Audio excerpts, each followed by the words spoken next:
Hello student,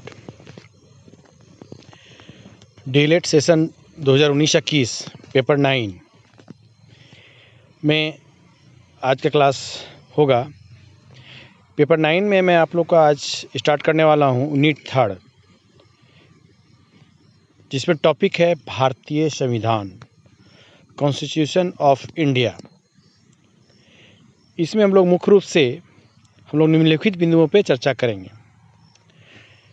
इस जो विभिन्न क्लासों के माध्यम से होगा, जिसमें हम लोग देखेंगे संविधान क्या है, संविधान की परिभाषा, संविधान का उद्देश्य, भारतीय संविधान निर्माण की क्रमिक मांग, भारतीय संविधान निर्माण प्रक्रिया के विभिन्न चरण एवं तथ्य, भारतीय संविधान के स्रोत, भारतीय संविधान के उद्देशिका या प्रस्तावना, भारतीय संविधान के विशिष्ट अभिलक्षण या विशेषताएं, मौलिक अधिकार एवं कर्तव्य, राज्य के नीति निर्देशक तत्व और सिद्धांत। इस यूनिट में हम लोग मुख्य रूप से इन बिंदुओं पर चर्चा करेंगे।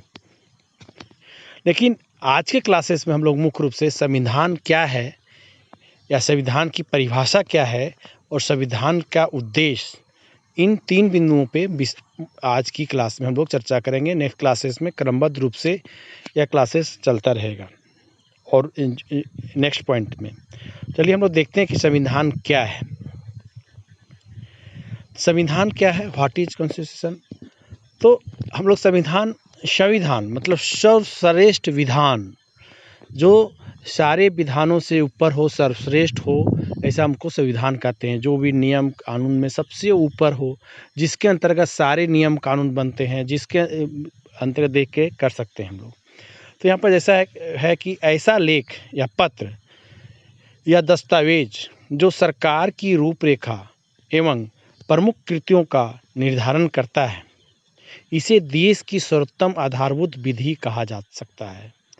यह वही दस्तावेज है जिसमें विधायिका, कार्यपालिका और न्यायपालिका को शक्तियां प्रदान करता है। इन तीनों को संविधान की मर्यादाओं में रहकर अपने कर्तव्यों का निर्वहन करना होता है। इसे आसानी से बदला भी नहीं जा सकता। हम लोग का संविधान ऐसा है कि जो लिखित संविधान होता है, वो आसानी से, भारत की संविधान लिखित संविधान है, वो आसानी से बदला नहीं जा सकता है। और हम लोग इसके प्रीवियस यूनिट 4 में हम लोग एक क्लास हो चुका था विधायिका, कार्यपालिका और न्यायपालिका का। तो इसमें जो भी नियम कानून बनते हैं, इसके अंतर्गत, इन संविधान के मर्यादा के अंतर्गत या नियमों के अंतर्गत ही रहकर करना पड़ता है। हम लोग आगे देखते हैं। अंग्रेजी भाषा में कॉन्स्टिट्यूशन शब्द की उत्पत्ति लैटिन शब्द के कॉन्स्टिट्यूट से हुई है, जिसका अर्थ होता है शासन करने वाला सिद्धांत है। शासन करने वाला सिद्धांत मतलब जो एक शासन करता है। जिस देश का शासन जिन नियमों एवं सिद्धांतों के अनुसार चलता है, उन नियमों के समूह को हम संविधान कहा जाता है। तो इसके मतलब संविधान क्या है, इसको देखें आप लोग। नेक्स्ट इसमें कुछ संविधान की परिभाषाएं, कुछ विद्वानों के द्वारा, कुछ विचारकों के द्वारा जो संविधान की परिभाषा दी गई है, उस पर हम लोग चर्चा करेंगे। तो संविधान वह तरीका है, अरस्तु महोदय के द्वारा कहा गया, संविधान वह तरीका है जिसमें नागरिक जो राज्य के घटक भाग होते हैं, एक दूसरे के संबंध में व्यवस्थित होते हैं। मतलब संविधान से कहते हैं नागरिक का जो राज्य के एक भाग है, सभी एक दूसरे से व्यवस्थित रूप से संगठित होते हैं। अरस्तु महोदय का ऐसा कहना है। इसी क्रम में लॉर्ड ब्राइस का कहना है कि संविधान कानूनों और रीति रिवाजों का समुच्चय है, जिसके तहत राज्य का जीवन चलता है। मतलब लॉर्ड ब्राइस का कहना था कि संविधान कानूनों और रीति रिवाजों का एक समुच्चय है, जिसके तहत राज्य का जीवन चलता है। मतलब जो भी कानून हो, नियम हो, रीति रिवाज है, उसका एक या एग्रीगेट पार्ट है संविधान, जिसके अंदर रहकर ही सारे नियमों कानून चलता रहता है। विल्से महोदय का कहना था संविधान के संदर्भ में कि संविधान उन सिद्धांतों का संग्रह है जिनके द्वारा सरकार के शक्तियों, शासितों के अधिकारों तथा उन दोनों के बीच संबंधों का समन्वय किया जाता है। यहाँ पर जो भी देखिए, इसमें थोड़ा सा स्पष्ट है कि जो सरकार के शक्ति है, शासितों का अधिकार है, उन दोनों के बीच समन्वय मतलब कोरिलेशन स्थापित करना, उन दोनों के पास एडजस्टमेंट करना, समायोजन करना ही संविधान है, जो भी सरकार और शासितों के बीच। और कुछ महोदय के अनुसार आगे परिभाषा दी गई है। गिल्क्राइस्ट ने का कहना है, जो गिल्क्राइस्ट की परिभाषा देखिए, पहले बता दें कि बहुत ही इंपॉर्टेंट परिभाषा, जिसमें बिल्कुल क्लियर है, बोला गया है कि संविधान उन सभी लिखित या अलिखित नियमों या कानूनों का संग्रह है। देखिए बिल्कुल है, संविधान उन सभी लिखित या अलिखित नियमों या कानूनों का संग्रह है जिसके आधार पर किसी देश शासन व्यवस्था संगठित की जाती है। किसी देश की शासन व्यवस्था जो है संगठित की जाती है।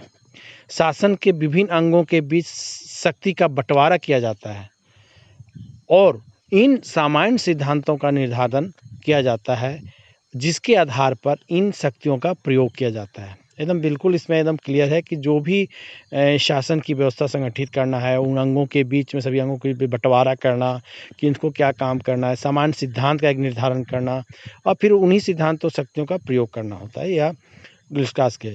इसी क्रम में देखिए, लॉक्सकी का संविधान की परिभाषा इन्होंने बताया है कि नियमों का वह भाग जो निर्धारित करता है कि नियम कैसे बनाए जाते हैं। देखिए क्लियर है, नियमों का वह भाग मतलब नियम जो सबसे ऊपर, नियमों में सबसे ऊपर है संविधान। तो ये एक नियम है, एक विधान है, कानून है। तो इनका कहना था कि नियमों का वह भाग जो निर्धारित करता है कि नियम कैसे बनाए जाते हैं। मतलब एक नियम, यह भी नियम है, कानून है, लेकिन कानून कैसे बनाना है, नियम कैसे बनाना है, तो इनका लाइन से बिल्कुल स्पष्ट है कि नियमों का वह भाग जो निर्धारित करता है कि नियम कैसे बनाए जाते हैं, कैसे बदले जाते हैं और कौन उसको बनाने वाले हैं, उन्हें राज्य का संविधान कहा जाता है। जो भी संविधान, हम लोग इसमें पहले ये स्पष्ट है कि संविधान क्या है, सर्वश्रेष्ठ विधान, जिसमें विधान के जो नियमों परिनियम फिर उसके नीचे आते हैं जो इनके अंतर्गत रख के काम किया जाता है। अब संविधान का उद्देश्य क्या था, the purpose of the constitution, या संविधान का आवश्यकता या नीड्स ऑफ द कॉन्स्टिट्यूशन अगर कहते हैं, तो इनका उद्देश्य, संविधान बनाने का उद्देश्य इसमें थोड़ा स्पष्ट होता है उपयुक्त परिभाषाओं के माध्यम से, व्याख्या के माध्यम से, कि सरकार के अंगों का सृजन करना। जो सरकार के 3 अंग, आप लोग हम इस 3 अंगों के बारे में विधान पालिका, कार्यपालिका और न्यायपालिका की विशेष क्लास हो चुकी है डीलेड में। इस तीनों अंगों का जो सृजन करता है, तीनों अंगों का, सरकार के 3 अंग बहुत ही महत्वपूर्ण अंग है जिस पर पूरा आधारित है। इन तीनों अंगों का निर्धारण या सृजन करना, सरकार के तीनों अंगों का सृजन करना संविधान में सृजन किया गया है। सरकार के अंगों की शक्तियों जैसे कर्तव्यों, दायित्व है उत्तरदायित्व है आदि का निर्धारण करना। जो सरकार की क्या कर्तव्य है, क्या इसकी रिस्पॉन्सिबिलिटी है, क्या उसकी ड्यूटीज़ है, इस चीज़ का निर्धारण भी संविधान के अंतर्गत या संविधान के द्वारा किया गया है। उसी के हम लोग संविधान के नियमों या संविधान में जो उल्लेख नियम है उनके अंदर ही रहकर अपने सारे क्रियाकलाप या सारे कार्य सरकारों के द्वारा या राज्य सरकार के द्वारा या आप नागरिकों के द्वारा की जाती है। फिर नेक्स्ट है, सरकार के सभी अंगों के बीच संबंधों को स्पष्ट करना। संविधान है कि सभी अंगों एक दूसरे से रिलेटेड है, ऐसा नहीं कि कार्यपालिका अलग है, विधायक पालिका अलग है, न्यायपालिका अलग है। सभी को अंगों के संबंध को स्पष्ट करना इनका एक मुख्य काल है। लास्ट इसमें है कि नागरिकों के मौलिक अधिकार एवं मौलिक कर्तव्यों, देखिए आप लोग इस पॉइंट को विशेष चर्चा होगी क्योंकि इस पॉइंट में हम पहले ही दर्शा चुके हैं कि हम आप लोग को इसमें एक्चुअली में पढ़ना था सिर्फ भारत के संविधान का निर्माण, विशेषता और नीति निर्देशक तत्व, लेकिन कुछ इसमें जो मुख्य पॉइंट जो जानकारी देने लायक हो उस हम चुन के रखे हैं कि, तो इसमें देखिए अंतिम जो उद्देश्य या उसकी आवश्यकता जो संविधान बनाने की हुई, तो नागरिकों के लिए जो मौलिक अधिकार एवं मौलिक कर्तव्यों, नीति निर्देशक तत्वों या सिद्धांतों आदि का उल्लेख करता है, उल्लेख करना इसकी उद्देश्य था। इसलिए या उल्लेख करना इसकी ड्यूटी मतलब आवश्यकता थी, नीड थी संविधान की। तो हम लोग आज के क्लास में हम लोग यह देखें कि संविधान क्या है, संविधान का की परिभाषा विभिन्न महोदय क्या है, इसको स्पष्ट करने के लिए हम लोग देखें संविधान का उद्देश्य क्या था,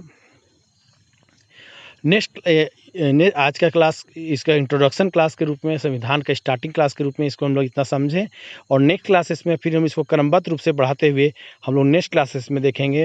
we will discuss this point in this next online classes में हमारा नेक्स्ट जो क्लास होगा उसमें भारतीय संविधान निर्माण की कर्मिक मांग।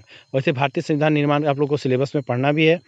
भारतीय संविधान की इसकी जो कर्मिक मांग था, progressing demand for constitution of India, जो मांग कब से स्टार्ट हुआ, और फिर भारतीय संविधान निर्माण प्रक्रिया की विभिन्न चरण, किन प्रोसेस से, किन स्टेज से गुजर के, वेरियस स्टेजेस या फैक्ट, चरण एवं तथ्य के बारे में हम लोग नेक्स्ट क्लास में इसकी बृहद इन 2 पॉइंटों को हम लोग चर्चा करें। फिर नेक्स्ट पॉइंट जो आपको फर्स्ट स्लाइड में दिया गया है, हम लोग इसी तरह क्रमबद्ध रूप से विभिन्न वीडियो के माध्यम से, विभिन्न ऑनलाइनों के क्लास के माध्यम से हम लोग पूरे संविधान चैप्टर को कंप्लीट करेंगे। Thank you.